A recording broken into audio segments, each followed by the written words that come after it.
My daughter kicked me out the day after my wife's funeral, mockingly saying that I would sleep in the doghouse. I smiled, hiding a secret. $20 million and a villa that my wife had hidden. While she plans to steal my house, I plan her destruction. We continue. Please subscribe to the channel and let us know where you are listening in the comments. The house felt wrong, not empty. It was full of people offering sympathies I barely heard. Wrong because my daughter hadn't cried once. Wrong because her husband kept measuring my walls with his eyes. I stood by the fireplace, accepting handshakes and murmured condolences with mechanical nods. 40 years as a prosecutor had taught me to read people, to catch the small tells that revealed their true intentions. Right now, those instincts screamed at me while I pretended not to notice. Hortense moved through the living room like she was inspecting property, not mourning, not remembering her mother, just evaluating. She hadn't touched the framed photograph on the mantel, my wife smiling in our backyard 3 summers ago, hadn't even looked at it. "Your wife was a wonderful woman, Lester." Mrs. Patterson from next door squeezed my hand. I thanked her, watched her gather her coat and leave. Michael, my son-in-law, walked past carrying nothing, helping no one. His fingers trailed along the leather sofa, paused on the antique dining table my wife had inherited from her grandmother. He opened a cabinet door, peered inside, closed it. Opened another. I turned toward the kitchen, carrying empty plates that didn't need carrying. Their voices reached me before I saw them. Hallway, just beyond the kitchen doorway. Finally, Michael's whisper carried that edge of satisfaction I'd heard from criminals who thought they'd gotten away with something. "The house is ours now. We can renovate the whole place." I kept my hand steady on the counter. He never had anything else anyway. Hortense's voice, my daughter's voice. "Just these walls. Mom paid for everything." I rinsed a plate that was already clean. The water ran cold over my fingers. They moved away back toward the remaining guests. I stayed in the kitchen, staring at nothing, processing what I'd heard like evidence in a case. Their words, their tone, the complete absence of grief. The house emptied slowly. Neighbors departed. Former colleagues from the prosecutor's office offered quiet support and left. By 7, only Hortense and Michael remained. She found me by the window overlooking the backyard. The doghouse I'd built 15 years ago stood in the corner, weathered but solid, back when Hortense still called me Daddy and helped me paint it blue. "Dad," she crossed her arms, no tears, no warmth. "We need to talk tomorrow morning, about the future, about arrangements." I turned from the window. "Arrangements? Living arrangements, this house, everything?" Michael stepped beside her, his posture aggressive. "She means we need to figure out what happens next, with the property, with everything here." I looked at my daughter, really looked at her, searched for some sign of the little girl who used to fall asleep on my shoulder, found nothing but cold calculation. "I see." I kept my voice quiet, measured. "Tomorrow, then." They left 10 minutes later.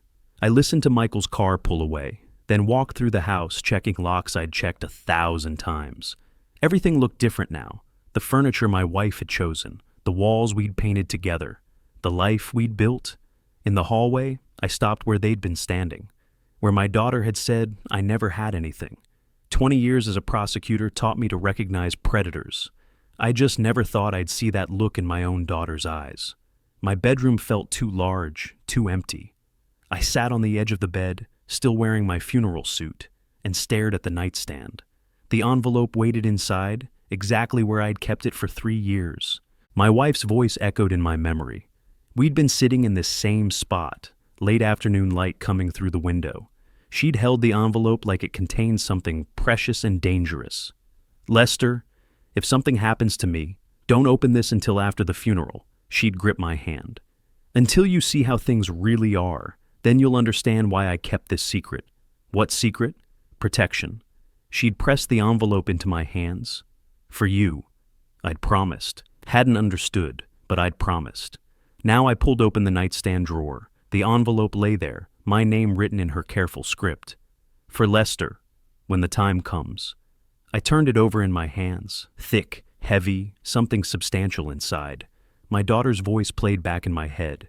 "Just these walls." Michael's whisper. "The house is ours now." I should open it, should see what my wife wanted me to know. Instead, I placed it back in the safe behind the closet panel. Tomorrow I'd face whatever Hortense planned, whatever claims she thought she could make. Let her show her cards first. Let her believe she'd already won. Then I'd decide what to do. I lay back on the bed, still fully dressed, and stared at the ceiling. Sleep wouldn't come. My mind replayed the day, the funeral, the reception, the overheard conversation, the look in my daughter's eyes when she talked about arrangements. Outside, a car passed on the street. The house settled around me, familiar creaks and whispers. The same sounds I'd heard for decades, sounds that used to mean home. Now they meant something else. I held the envelope in the darkness, my wife's handwriting barely visible. 3 years she'd kept this secret. 3 years she'd known something I didn't. Tomorrow I'd face my daughter's plans. Tonight, I'd let her believe she'd already won. I woke to the sound of drawers opening in rooms that weren't mine anymore. For a moment, I forgot where I was. Then I remembered my own bedroom, the day after my wife's funeral, and my daughter was taking it from me, 7 in the morning. Gray light filtered through the curtains. I'd slept maybe 2 hours, still wearing yesterday's clothes, and now someone was moving through my house. I sat up, listening. Footsteps in the hallway, something heavy being dragged across the living room floor. Voices, Hortense and Michael, speaking in normal tones, not whispering anymore. I stood, crossed to the door, opened it. 3 cardboard boxes sat in the hallway. My retirement plaques, my reading glasses, a framed photograph of my wife and me on our anniversary, all packed, ready to go. Hortense appeared at the top of the stairs, carrying another box. She stopped when she saw me, didn't flinch, didn't apologize, just set the box down. "Morning, Dad. I'm helping you pack." The words came out matter of fact, like she was doing me a favor. "Pack for what?" Michael emerged from the guest room with an armful of my books. "We figured we'd make this easier for everyone. Get your things together so we can start the transition." "Transition to what?" I kept my voice level. Didn't raise it. Prosecutors don't shout. Hortense stepped closer. "Dad, this house belonged to Mom. Her name was on everything. The deed, the mortgage, all of it. You know that." I did know that. My wife had inherited money from her father decades ago, used it to buy this place outright. I'd been building my career, not making much. She'd insisted her name go on the paperwork, said it made sense legally. I'd never questioned it. "We've already contacted a real estate agent," Michael added. "The market's good right now. We should get excellent value." "You're selling my house?" "Mom's house," Hortense corrected me quietly. "And yes, we need the money, medical bills from her treatment, funeral costs, everything. You understand?" I understood plenty, just not what she thought I understood. "Where exactly am I supposed to go?" Michael shrugged. "There's that doghouse out back, pretty sturdy." He smiled when he said it. Actually smiled. Hortense shot him a look, but didn't contradict him. Instead, she gestured at the boxes. "We found a place that might work. Extended stay motel near the airport, month to month. We can help with first month's rent." "How generous." "Don't be difficult." She picked up one of the boxes. "Mom supported you for years. You never really contributed. She told me about your salary, about how she paid for everything while you played prosecutor. This is just reality catching up."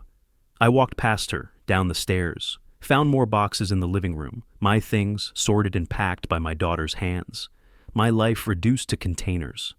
"I need to get my car," I said. "We'll help you load." Michael was already moving, lifting boxes, carrying them toward the door. I went to my car, parked in the driveway where I'd left it yesterday.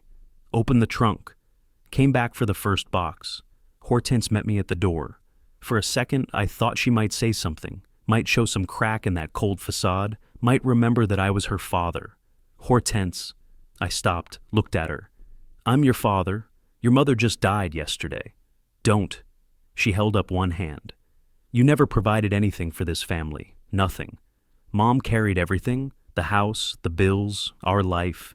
You were just there. This was always hers, never yours."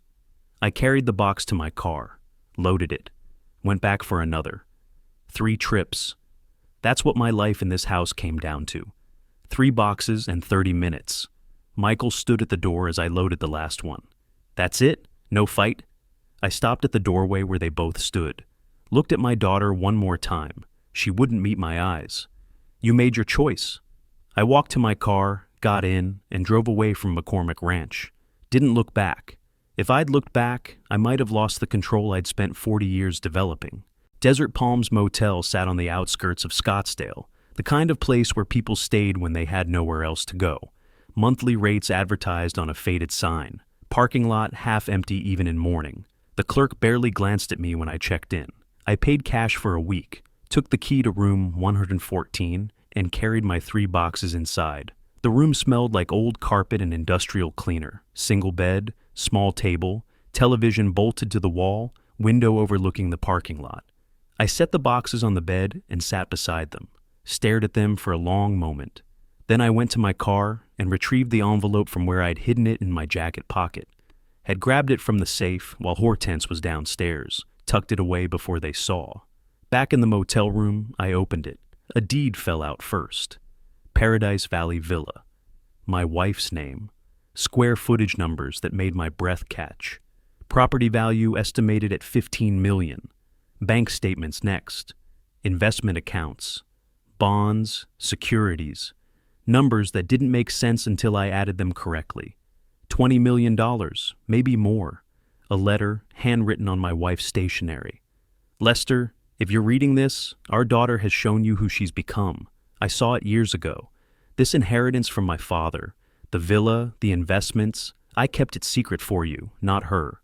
She doesn't understand the value of anything she didn't take herself. Use this wisely. You'll know what to do. Your wife, who always knew you were enough.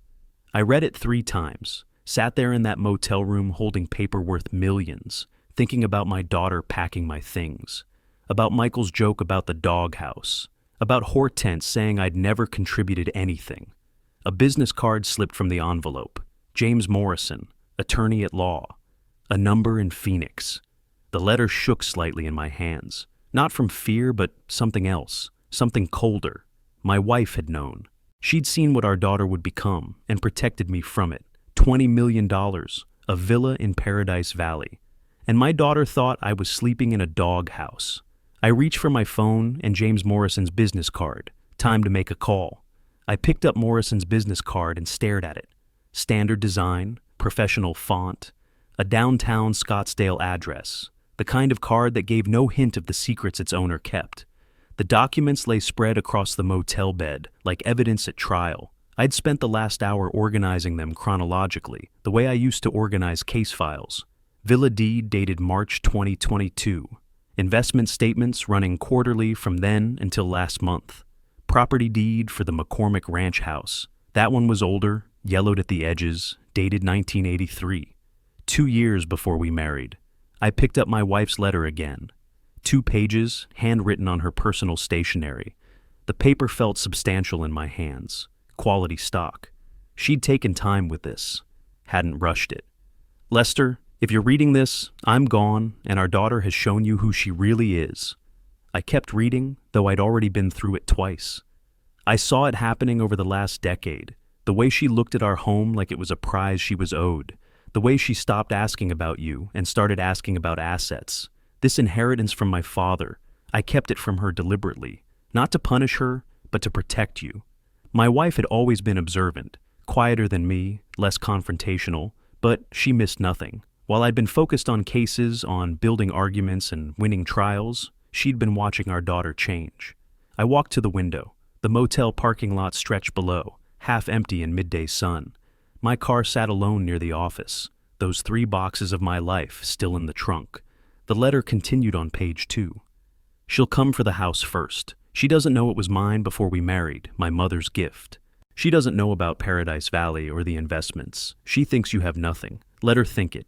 Then show her what the law really says. You were always the better prosecutor, Lester. Prosecute this case. I set the letter down and picked up the house deed. Read it carefully this time, the way I should have read it years ago. Property transferred to Caroline Margaret Davis from her mother's estate, 1983. Sole ownership. My name appeared nowhere on the document. Community property state or not, this house had been my wife's separate property from the beginning. She'd told me it made sense for tax purposes, that her mother wanted it that way. I'd trusted her, never questioned it. which meant Hortense had evicted me from a house that wasn't hers, had never been hers.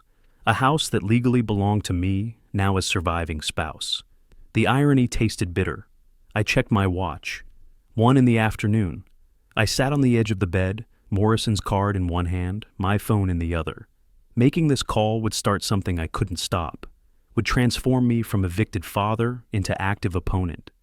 Once I engaged an attorney, once I set the legal machinery in motion, there'd be no pretending anymore, no more benefit of the doubt for my daughter. I dialed. Morrison Law Offices.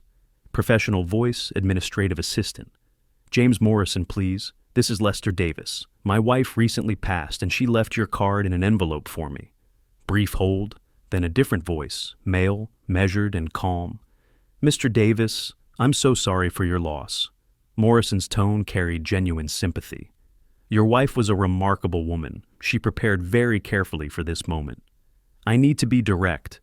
I kept my voice steady, prosecutor to attorney. My daughter evicted me from my home yesterday. She believes the house is hers through inheritance. Silence on the line. Then, carefully, I see. Mr. Davis, did your wife explain the property ownership to you? Not until now. The envelope contained several surprises. I imagine it did. Morrison paused. We should meet immediately. Tomorrow morning, 10 o'clock at my office. Bring all the documents your wife left you. And Mr. Davis. Don't contact your daughter or inform her about any of this. Not yet. Understood. I glanced at the papers spread across the bed. I learned patience in courtrooms, counselor. I can wait a little longer. We confirmed the address and ended the call. I set the phone down and returned to the documents. The villa deed caught my attention again. $8 million. Paradise Valley, one of the wealthiest zip codes in Arizona. Property my wife had owned for 3 years without telling me. Not because she didn't trust me, because she did. She'd known what our daughter would do. Had seen it coming while I was still making excuses, still hoping Hortense would outgrow whatever phase she was in. My wife had watched our daughter's transformation from hopeful girl to calculating woman, and she'd made plans. Plans that didn't include letting Hortense destroy me. I gathered the documents carefully, returned them to the envelope. Tomorrow at 10, I'd learn the details, the legal process, the timeline, the strategy. Tonight I'd stay in this motel room with my 3 boxes and my dead wife's foresight, and I'd think about prosecuting a case. The afternoon light shifted across the parking lot. Somewhere across town, Hortense and Michael were probably settling into my house, their house, in their minds. Maybe planning renovations, maybe already measuring for new furniture. Let them plan. Let them celebrate. Let them believe they'd won. My wife's words echoed, prosecute this case. 20 years as prosecutor. Hundreds of cases, thousands of hours building arguments, finding weaknesses, presenting evidence. I knew how to build a case, knew how to wait for the right moment. The difference was, I'd never prosecuted family before. I set the envelope on the nightstand beside Morrison's card. Tomorrow would begin the process. Forms would be filed. Wheels would turn. Legal machinery grinding toward an inevitable conclusion. My daughter thought she'd taken everything. She didn't know that everything she thought she'd taken had never been hers, had never even been mine, technically, had been my wife's gift to me through her absence. I lay back on the motel bed, fully clothed, staring at the ceiling, wondered what Hortense would say when she realized, when she understood that her mother hadn't just died, had left final instructions, final judgment. Tomorrow at 10. I closed my eyes. Didn't sleep. Just waited. I woke before the alarm. The motel room was dark, but I'd already been awake for an hour, watching the ceiling, reviewing everything I knew. At 10, I'd meet the attorney. By noon, I'd know if the law was truly on my side, or if my wife's careful planning had somehow missed a detail that would let my daughter keep what she'd taken. I showered, dressed in the one suit I'd packed, navy blue, professional, the same suit I used to wear to closing arguments. It still fit, though the collar felt looser than I remembered. Morrison's office occupied the 3rd floor of a steel and glass building in the downtown Scottsdale. The lobby directory listed him as specializing in estate planning and probate. Good. Meant he knew the territory. The elevator ride felt longer than 3 floors. His receptionist smiled when I gave my name. "Mr. Davis, Mr. Morrison is expecting you. Go right in." The office had floor-to-ceiling windows overlooking Scottsdale Road. Morrison stood from behind a mahogany desk, extended his hand. Mid-50s, silver hair, sharp eyes behind frameless glasses. The kind of eyes that had read thousands of documents and caught every discrepancy. "Mr. Davis, thank you for coming." His handshake was firm. "Please sit." I settled into the leather chair across from his desk, set the envelope on my lap. "Before we begin," Morrison said, "I want you to understand that your wife and I spent considerable time on her estate plan. She was very specific about her wishes and very concerned about protecting you. She succeeded." I opened the envelope, spread the documents on his desk. "I assume you recognize these." Morrison examined each paper carefully, nodded. "I drafted the will myself, witnessed the signing. Your wife was meticulous. Tell me about the house." He pulled a file from his drawer. "The McCormick Ranch property was your wife's separate property, acquired before your marriage through her mother's estate. In Arizona, separate property remains separate unless explicitly converted to community property. Your wife never made that conversion, which means, as her surviving spouse and sole beneficiary under her will, the house is yours, legally, unquestionably." The words settled between us, simple, clear, final. "My daughter evicted me 2 days ago." Morrison's expression didn't change, but his pen stopped mid-note. "She had no legal authority to do so. The house wasn't hers to claim. She didn't know that. Most people don't understand separate property law."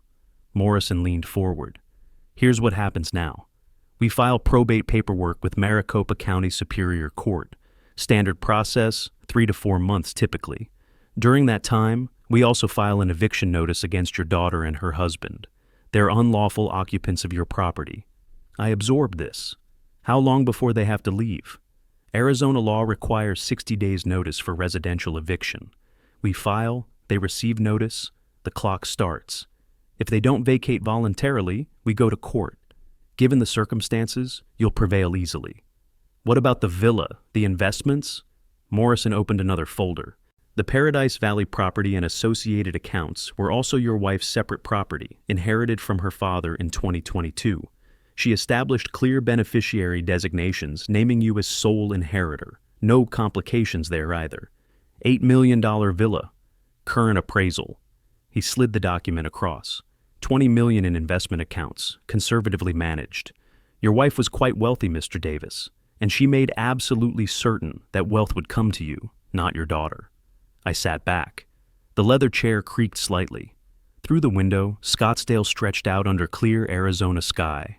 Somewhere in that sprawl, Hortense was living in a house that wasn't hers, dreaming of money that would never come.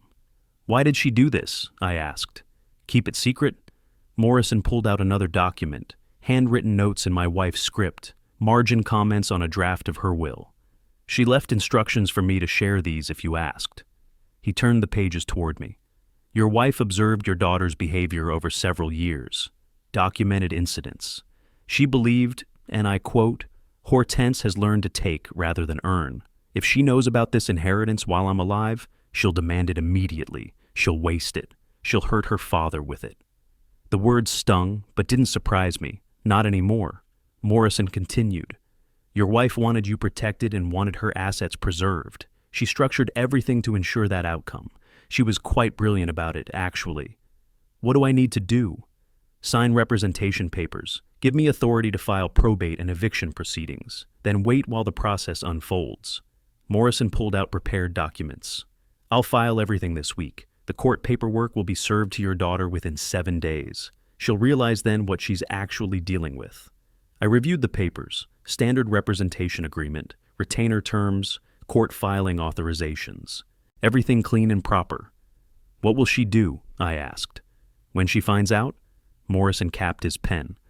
"In my experience, Mr. Davis, people who take things they don't deserve rarely accept losing them gracefully. Expect a fight." I signed the documents, one after another, each signature a step forward, away from victim and towards something else, something harder. Morrison collected the papers, filed them in a folder labeled Estate of Caroline Margaret Davis. "One more thing," I said. "The villa, when can I see it?" "Technically, after probate closes. Practically whenever you want. Your wife left you the keys and security codes in her safe deposit box. I have them here. He handed me a small envelope. Inside, 2 keys and a card with handwritten numbers. The address is on the deed. It's quite remarkable.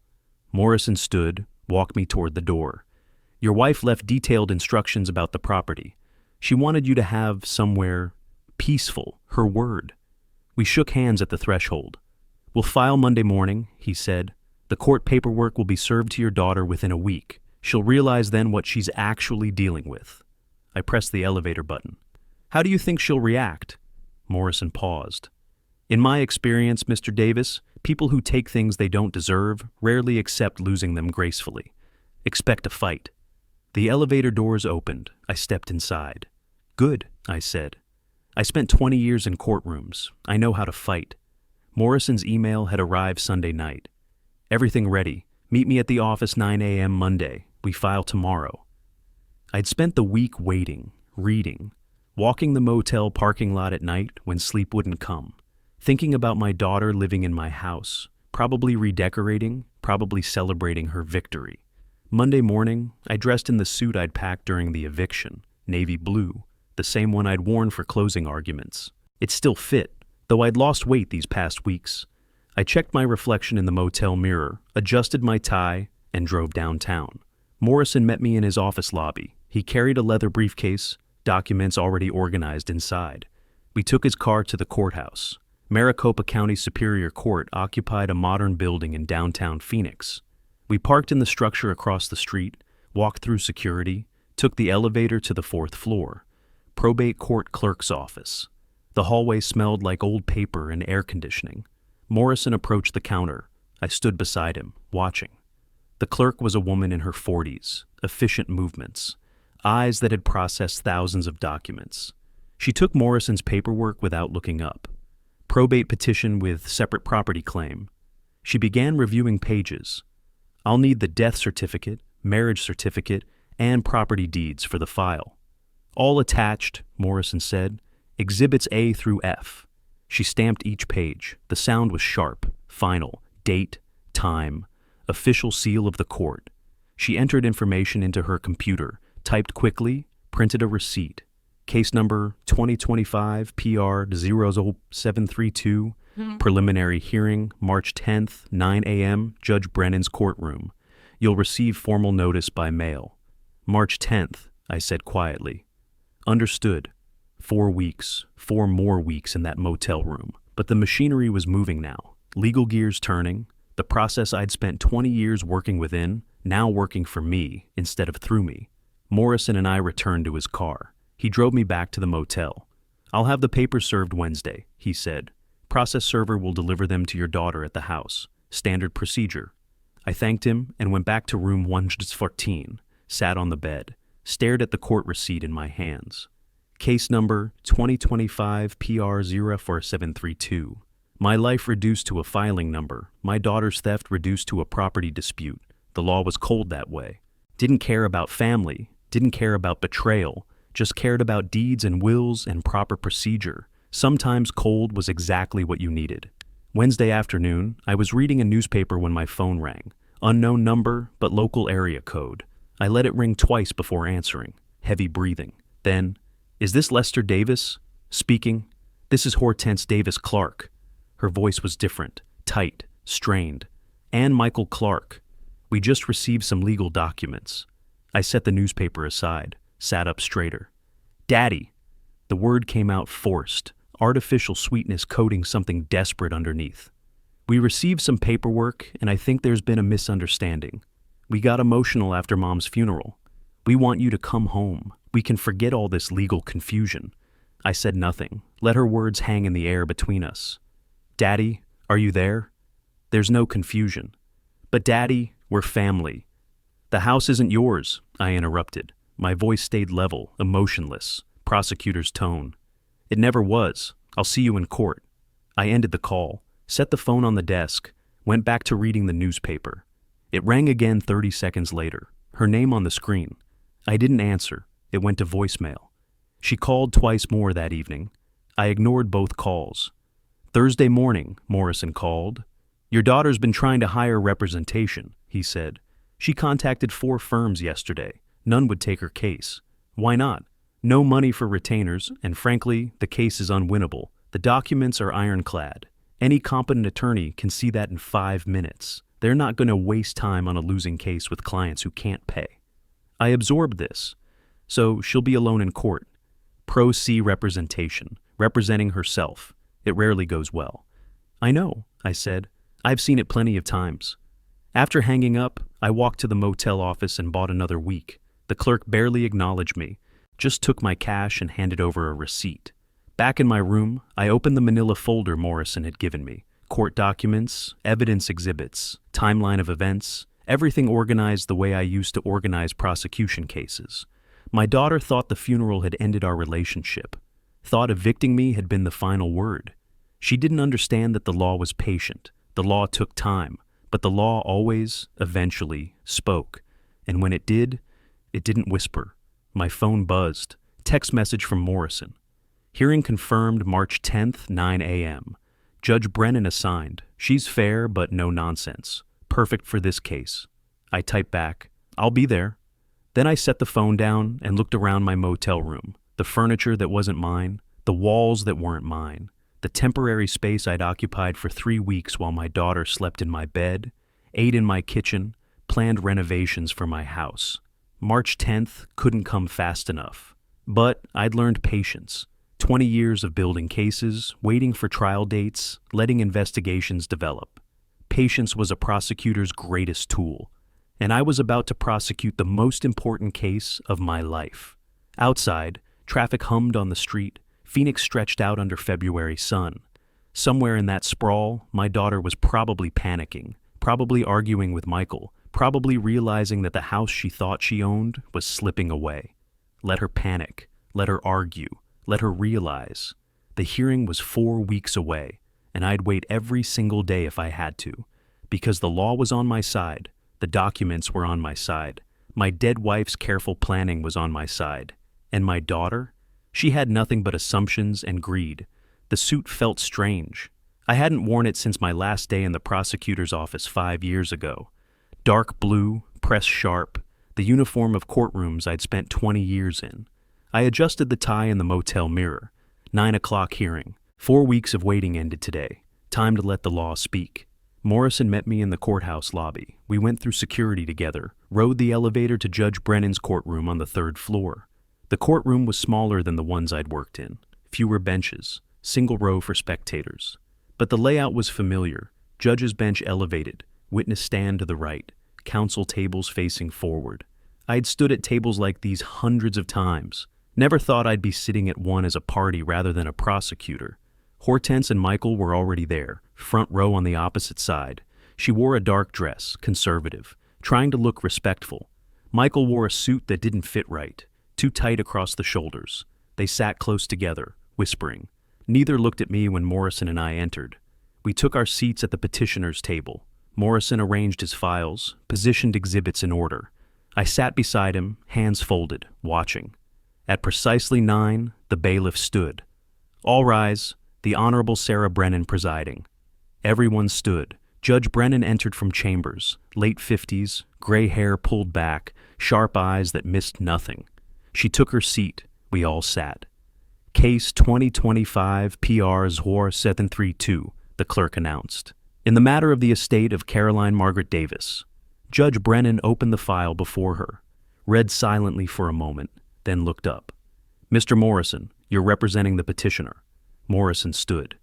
Yes, Your Honor, Lester Davis, the surviving spouse. And the respondents are here pro se? Hortense stood awkwardly. Yes, Your Honor. I'm Hortense Davis Clark. This is my husband, Michael Clark. We're representing ourselves. Very well. Judge Brennan's tone was neutral, but firm. This is a preliminary hearing on a probate petition and separate property claim. Mr. Morrison, present your case. Morrison stood, pulled the first exhibit. Your Honor, the petitioner Lester Davis is the surviving spouse of Caroline Margaret Davis, who passed away February 15, 2025. We have the death certificate marked as Exhibit A. He handed it to the clerk, who passed it to the judge. The property in question, located at 4742 East Montecito Avenue in Scottsdale, was purchased by Mrs. Davis in 1983 prior to her marriage to Mr. Davis in 1985. The deed, marked Exhibit B, shows sole ownership in Caroline Davis's name. Another document passed forward. Under Arizona law, property acquired before marriage remains separate property unless explicitly converted to community property. No such conversion ever occurred. Mrs. Davis's will, executed in 2022 and marked Exhibit C, names Lester Davis as sole beneficiary of all separate property, including this residence. Judge Brennan examined each document carefully. And the respondent's claim? Morrison gestured toward Hortense. The respondents, who are Mrs. Davis's daughter and son-in-law, have no documented claim to the property. They appear to have assumed inheritance based on family relationship, despite the will's clear language. Hortense shot to her feet. "That's not true. My mother always said the house would be mine. She told me—" Judge Brennan cut her off. "Ms. Davis-Clark, you'll have your chance to respond. Sit down." Hortense sat. Her face was red. Michael put his hand on her arm. Morrison continued. "Additionally, Your Honor, the respondents physically removed Mr. Davis from the property on February 16th, the day after Mrs. Davis's funeral, without any legal authority to do so. They've been occupying the residence unlawfully for nearly 4 weeks. Your Honor." Hortense stood again, voice shaking. "My father never contributed to that house. My mother paid for everything. He didn't even have his name on. The deed speaks for itself, Ms. Davis-Clark." Judge Brennan's voice was ice. "Whether or not your father contributed financially is irrelevant. The property was your mother's separate property, and her will distributes it to him. Do you have any documentation showing a different ownership structure? Any evidence your mother intended you to inherit this specific property?" Silence. Hortense looked at Michael. He stared at the floor. "I didn't think so." Judge Brennan turned back to Morrison. "Anything else?" "The petitioner requests validation of the will, confirmation of his ownership rights, and an order requiring the respondents to vacate the property immediately." Judge Brennan reviewed the documents again. The courtroom was silent except for pages turning. Finally, she looked up. "The will is properly executed, witnessed, and notarized. The property deed clearly establishes separate ownership. The marriage certificate confirms spousal status. Mr. Morrison, I'm validating the will and confirming Mr. Davis's ownership of the property. As for the eviction, Your Honor, please." Hortense was crying now. "We have nowhere to go. We sold our condo to pay for my mother's medical bills. We need time. You should have considered that before removing your father from his home." Judge Brennan's tone didn't soften. "You have 60 days from today's date to vacate the property. If you fail to do so, Mr. Davis may pursue formal eviction proceedings. This matter is concluded." The gavel came down, sharp crack echoing through the room. "All rise." We stood. Judge Brennan left through the same door she'd entered. The bailiff nodded toward the exit. Morrison gathered his exhibits. I stood slowly, feeling the weight of the moment. 40 years of marriage, 2 weeks of homelessness, 1 morning of legal vindication. Hortense was still crying as Michael pulled her toward the exit. I remained seated while they left, watching their backs disappear through the double doors. Morrison gathered exhibits into his briefcase. "Congratulations, Mr. Davis. The house is yours." I stood slowly. 60 days. My daughter had 60 days to leave my house. I walked to the courtroom windows overlooking downtown Phoenix. Somewhere below, Hortense and Michael were probably arguing, panicking, planning their next desperate move. But the law had spoken, and 20 years as a prosecutor had taught me one thing. The law doesn't negotiate. 2 months. That's how long it took Hortense and Michael to turn desperation into strategy. The motel phone rang at 7 in the morning, mid-May. Morrison's voice came through tired but urgent. "They filed a counter-motion, claiming you're mentally incompetent due to grief. They want the court to appoint Hortense as conservator." I sat up in bed. "Based on what?" "Character witnesses. A neighbor claiming you exhibited erratic behavior before your wife died. They're painting you as unstable." "That's a lie." "I know, but Judge Brennan ordered a psychological evaluation before the eviction can proceed. Preliminary hearing is set for May 15th. We need to be prepared." I dressed carefully that morning. The suit felt familiar now. I'd worn it to every court appearance. Navy blue, professional. The armor of someone who'd spent 20 years in courtrooms and knew how they worked. Morrison met me outside the courthouse. We walked in together, through security, up to Judge Brennan's courtroom. Hortense and Michael were already there with their new attorney, a man named Richard Stone, cheap suit straining across his middle, briefcase that looked like he'd bought it yesterday. Stone was a fighter. Desperate clients hired fighters. All rise. Judge Brennan entered, took her seat. We all sat. Case 2025 PR 004732 continued hearing regarding eviction order. The clerk's voice echoed in the small courtroom. Counter-motion filed by respondents. Stone stood. Your Honor, we're requesting postponement of the eviction order pending psychological evaluation of the petitioner. We have evidence suggesting Mr. Davis was not of sound mind when he initiated these proceedings. Morrison objected. Your Honor, this is a transparent delay tactic. I'll hear the evidence, Mr. Morrison. Judge Brennan's tone was neutral. Mr. Stone, present your witness. A woman I'd never seen before took the stand. Eleanor Shaw, early 60s, nervous hands, eyes that wouldn't quite meet mine. Mrs. Shaw, how do you know the petitioner? I'm his neighbor. I live 3 houses down from him on Montecito. That was already a lie. I'd lived on that street for 40 years. Never seen this woman, Stone continued. Did you observe anything unusual about Mr. Davis's behavior in the months before his wife's death? Yes. Her voice wavered. I saw him several times, late at night, walking in his yard in his nightclothes, talking to himself. It was concerning. Morrison was on his feet. Objection, foundation. Has this witness been qualified as having expertise in mental health assessment? Sustained. Mrs. Shaw, just tell us what you observed, not your interpretation. But the damage was done. The seed was planted. Morrison's cross-examination was surgical. Mrs. Shaw, you say you live 3 houses down? Yes.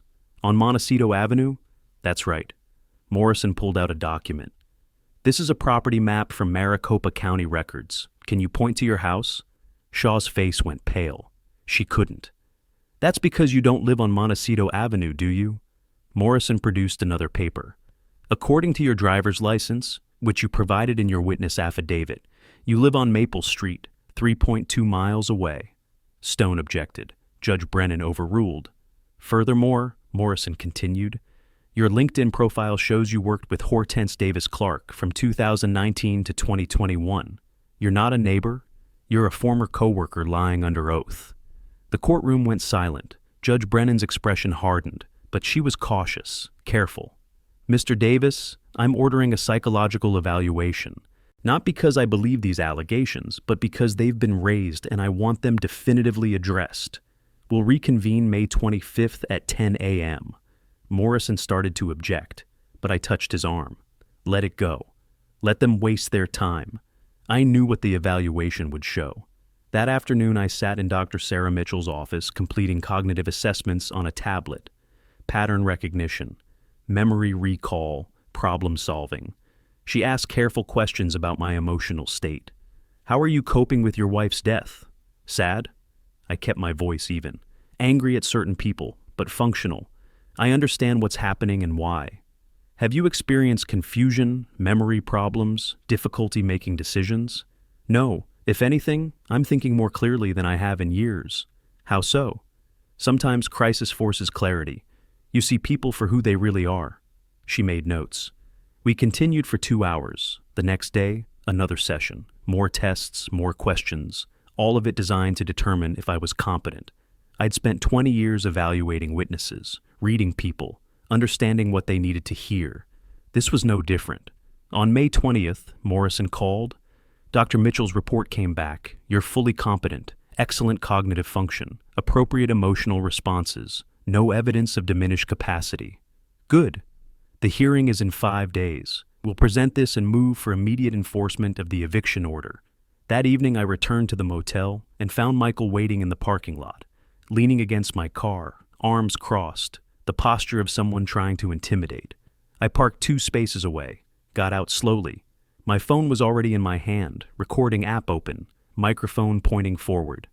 You need to drop this lawsuit, old man. I kept walking toward my room. Or what, Michael?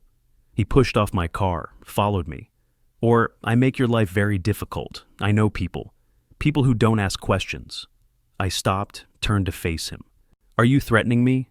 I'm giving you advice. His voice dropped lower. Take it. He walked away, got in his car, left.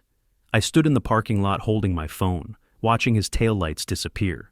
Then I spoke into the recording. May 20th, 7:15 p.m. Michael Clark just threatened me in the Desert Palms Motel parking lot. I forwarded the audio to Morrison, then to Scottsdale Police. Filed a report. 5 more days. 5 days until the hearing where this would end. I went inside, locked the door, and sat on the bed. Thought about my daughter hiring a woman to lie under oath. Thought about Michael threatening me in a parking lot. Thought about how far they'd gone to keep something that was never theirs. The evaluation proved I was competent. The recording proved they were desperate, and desperate people made mistakes. I just had to wait for the final one. May 25th arrived clear and hot. I dressed in my suit, drove to the courthouse, met Morrison in the lobby at 9. They're going to lose, he said. Badly. I know. We took the elevator to Judge Brennan's courtroom. Hortense and Michael were already seated with Stone. She looked exhausted, dark circles under her eyes. Michael's jaw was tight, his hands clenched into fists on the table. All rise.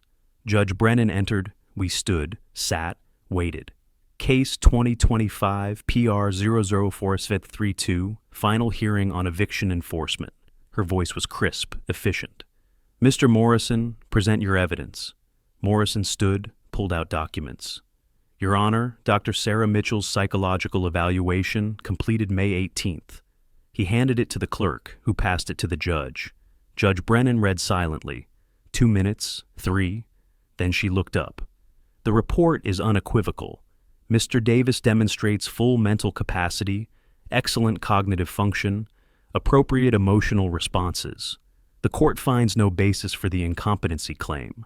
Stone tried to object. Judge Brennan cut him off. Furthermore, the witness testimony from Mrs.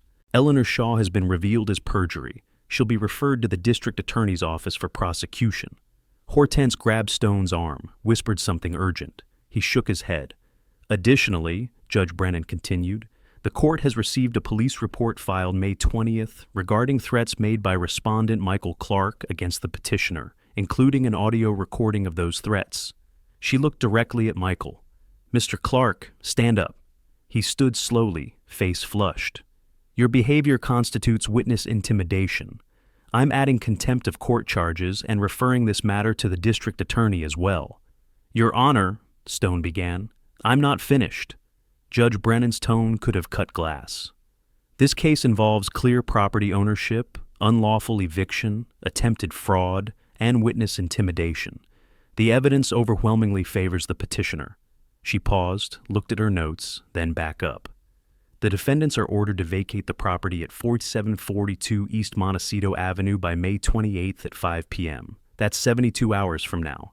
Defendants will pay plaintiff $8,500 in restitution for property damage and items sold without authorization.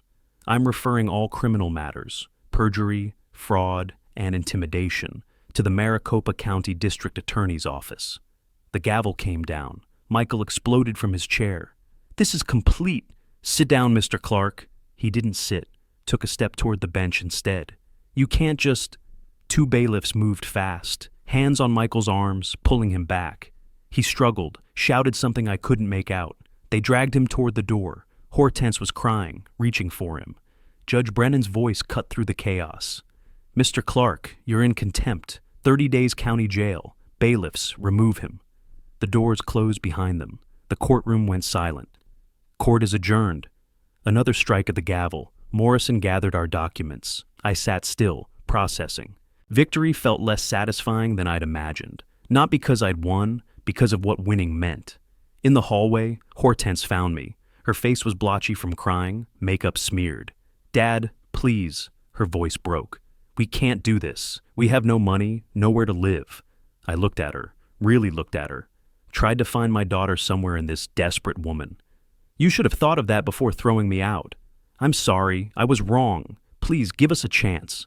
A chance? The words came out colder than I intended. Like the chance you gave me 24 hours after my wife died? When you put my life in boxes on the lawn? We're family. No. I stepped back. We were family. You ended that. I walked away. Didn't look back. Morrison fell into step beside me. The restitution check will be processed within 10 days, he said. The eviction is enforceable immediately. We left the courthouse together, stood in the parking structure for a moment, neither of us speaking. Congratulations, Mr. Davis. Thank you. I drove back to the motel, sat on the bed, held the court order that proved the house was mine. The villa was mine. Everything was mine. Victory felt hollow, not because I regretted fighting back. I didn't. But because winning meant accepting that my daughter had chosen greed over family. And there was no coming back from that. My phone buzzed. Text from an unknown number. You'll regret this. I knew it was Michael, forwarded it to Morrison, then to Scottsdale Police. Made another report. 72 hours. In 72 hours I could go home. But home wasn't the same place anymore. Couldn't be.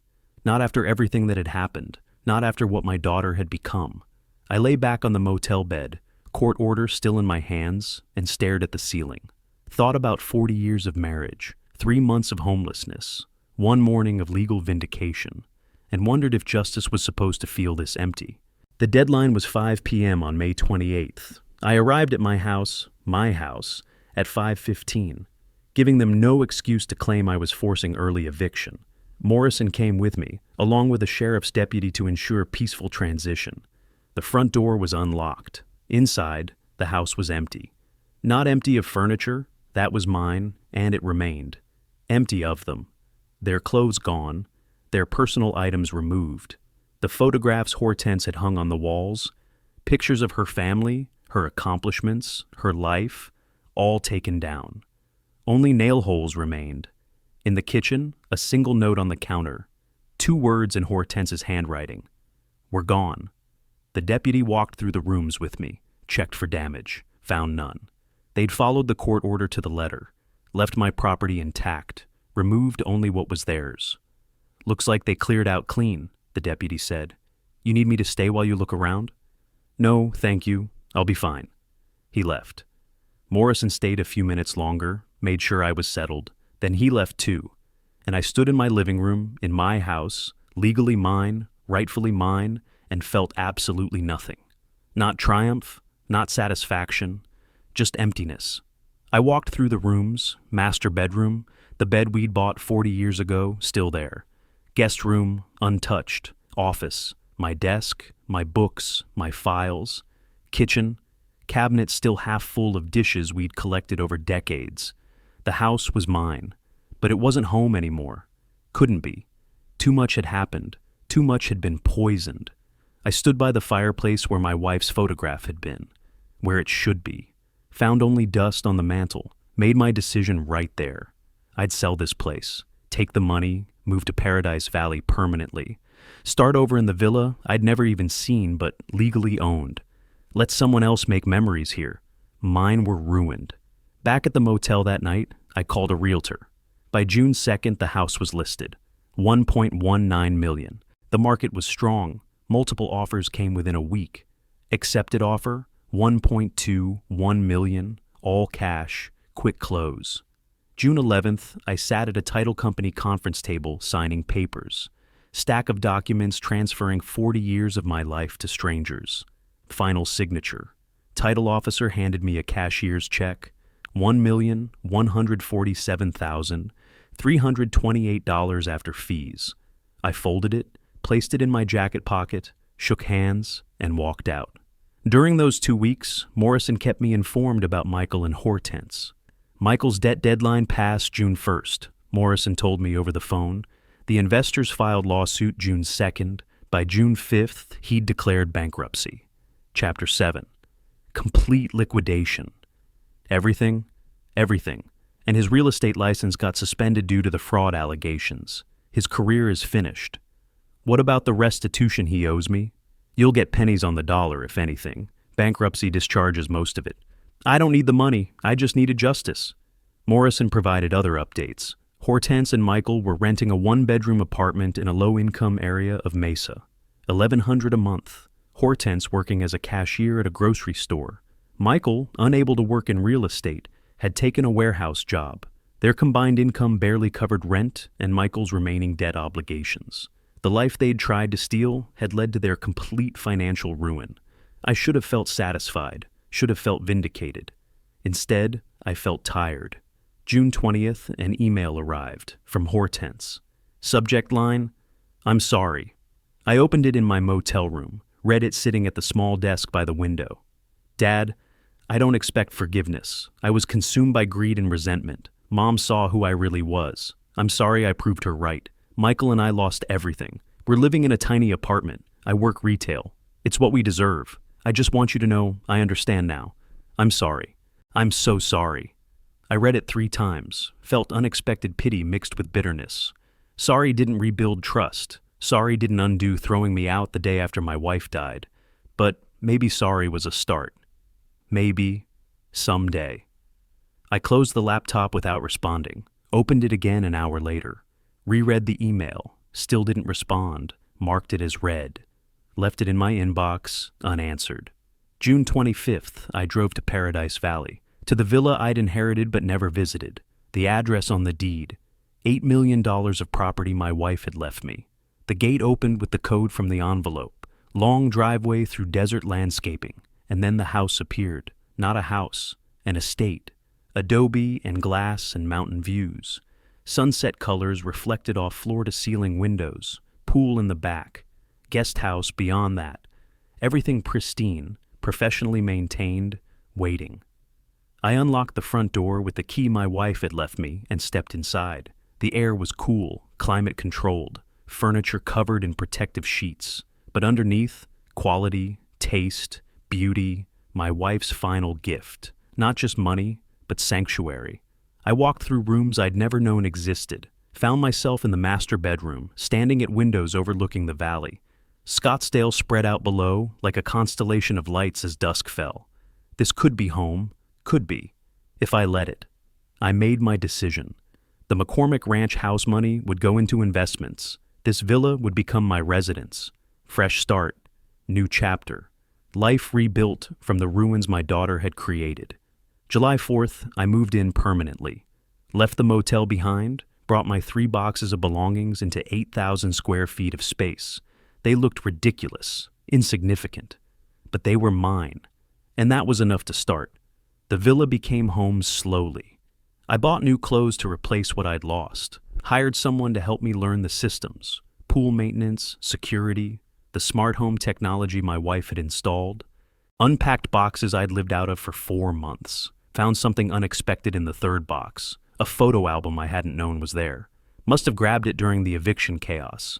Inside, pictures of Hortense as a child, 5 years old, gap-toothed smile, holding my hand at the zoo. 10 years old, helping me paint the doghouse blue. 16, graduation cap askew, hugging both her parents. 25, wedding day, before Michael became what he became. I studied those photographs and tried to find the moment it changed. The moment my daughter became someone who could evict her father the day after her mother's funeral. Couldn't find it. The change had been gradual, invisible, like rust forming under paint. My wife had seen it, had known, had protected me from it. I closed the album, put it on a shelf, didn't look at it again for weeks. August 1st, a letter arrived, certified mail, from an attorney I didn't recognize. Inside, a formal request. Hortense wanted to meet, face-to-face, 30 minutes, neutral location, just to talk. No demands, no expectations, just closure. The attorney's note said she'd asked permission to reach out, said she understood if I declined, said she wasn't trying to manipulate or gain anything. Just wanted one conversation. I held the letter for 2 days, thought about ignoring it, thought about refusing, thought about my wife and what she would have wanted. Finally called the attorney. One meeting, 30 minutes maximum, coffee shop halfway between Paradise Valley and Mesa, Thursday at 2. She'll be there. Thank you for considering. I hung up before he finished. Thursday arrived hot and clear. I drove to the coffee shop, arrived 10 minutes early, took a table near the back, ordered water, waited. Hortense walked in at exactly 2 o'clock. She looked different, thinner, tired, older than her 38 years, wearing a grocery store uniform, name tag still pinned to her chest. She saw me, hesitated, then walked over. I gestured to the chair across from me. "You have 30 minutes. Use them wisely." She sat, didn't order anything, just looked at me with eyes that held something I hadn't seen in years. Genuine remorse. "I don't deserve even that," she said quietly. "No, you don't, but I need closure, so speak." "Dad, I was a terrible daughter. I won't insult you with excuses." "Good, because I wouldn't believe them." She nodded, swallowed, continued. "When Mom was sick, I didn't visit as much as I should have. I was thinking about inheritance, about what I'd get, not about losing her, just about money." I said nothing. Let her talk. "Mom saw who I really was. She tried to reach me, tried to help me see what I was becoming. I didn't listen. I got angry instead, told her she was being unfair, controlling. She wasn't. I know, she was protecting you, from me." Hortense's voice broke. "She was right to leave everything to you. I would have wasted it, demanded more, never been satisfied." "Yes, you would have. I'm not asking forgiveness. I don't deserve it. I just wanted you to know I finally understand what I did, what I became, what I destroyed." I studied my daughter, tried to see past the remorse to whether it was genuine or just another manipulation. "Your mother believed people could change," I said finally. "I want to believe that too." Something like hope flickered in her eyes. "But trust isn't rebuilt with words. It takes years, consistent actions, proof." The hope dimmed. "I don't know if I'll ever trust you again. I don't know if I want to try. I understand. I hope you do, because this is all you get, this conversation, this moment." Then I moved forward with my life. Silence stretched between us. She looked down at her hands. I looked at my daughter and saw a stranger. "Can I?" she started, then stopped. Tried again. "Can I call you? Someday? Years from now, maybe, if I've actually changed?" "I don't know. Maybe." "How will you know if I've changed if we don't talk?" I stood, picked up my keys. "That's your problem to solve, not mine." "Dad, goodbye, Hortense." I walked out. Didn't look back. Got in my car and drove to Paradise Valley, to the villa, to the life I was building from the ruins. August 31st, my 68th birthday. I spent it alone on the terrace overlooking the valley. No cake, no celebration. Just me and a glass of my wife's favorite wine. Found a case of it in the villa's wine cellar. The sunset painted the sky orange and pink. The city below began lighting up as darkness fell. Beautiful, peaceful, solitary. I thought about the past year, my wife's death, my daughter's betrayal, the legal battle, the victory, the cost. Justice achieved, but family destroyed. Wealth discovered, but solitude embraced. Victory won, but relationships lost forever. Was it worth it? I raised my glass to the empty air beside me. "What do you think, Margaret? Did I do the right thing?" No answer came, just wind and distant traffic and the first stars appearing. But I felt peace, real peace, not happiness. That was too simple, too easy. But acceptance, understanding. The knowledge that I'd stood up for myself, fought for what was mine, refused to be a victim. My wife had left me the resources to fight. I'd chosen to use them for justice, not revenge. The difference mattered. The sun disappeared into the mountains, taking the last light of my 68th year with it.